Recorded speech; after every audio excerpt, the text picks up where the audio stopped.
بسم اللہ الرحمن الرحیم۔ کہتے ہیں کہ صدقہ ہر بلا کو ٹال دیتی ہے۔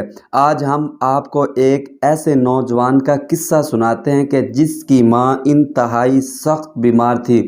ایک نوجوان کی ماں سخت بیمار اور ہسپتال میں انتہائی نگہداشت کے شعبہ میں داخل تھی۔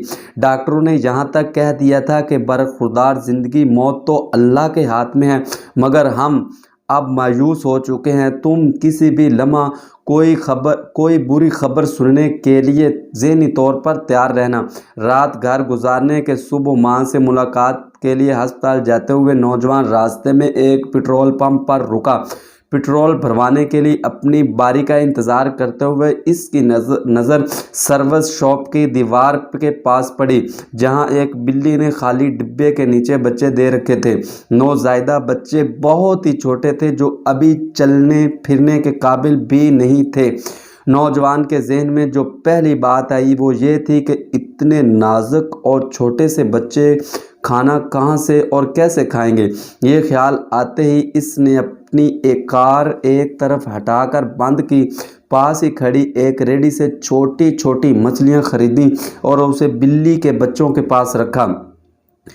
بچوں نے کھانا شروع کیا تو وہ خوش ہو کر اپنی کار کی طرف گیا اور پٹرول بھروا کر ہسپتال جا پہنچا۔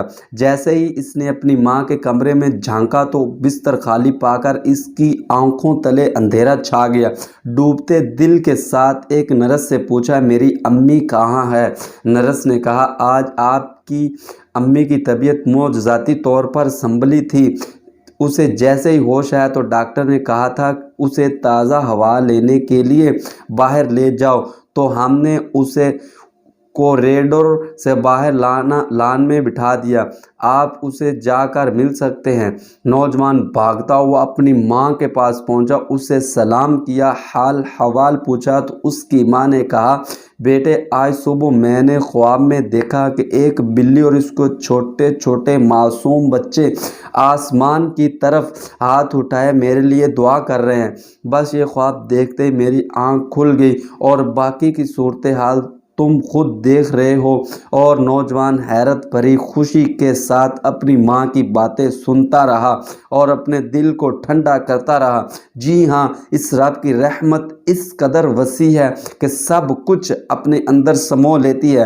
ایسے تو ہمیں نہیں سکھایا گیا کہ اپنے مریضوں کا صدقہ سے علاج کرو، یا صدقہ ہی تو ہے جو تمہارے رب کے غصے کو ٹھنڈا کرتا ہے۔ اگر آپ کو ہماری ویڈیو اچھی لگے اس کو شیئر بھی کر دیں۔ جزاک اللہ و احسن الجزاء۔ السلام علیکم۔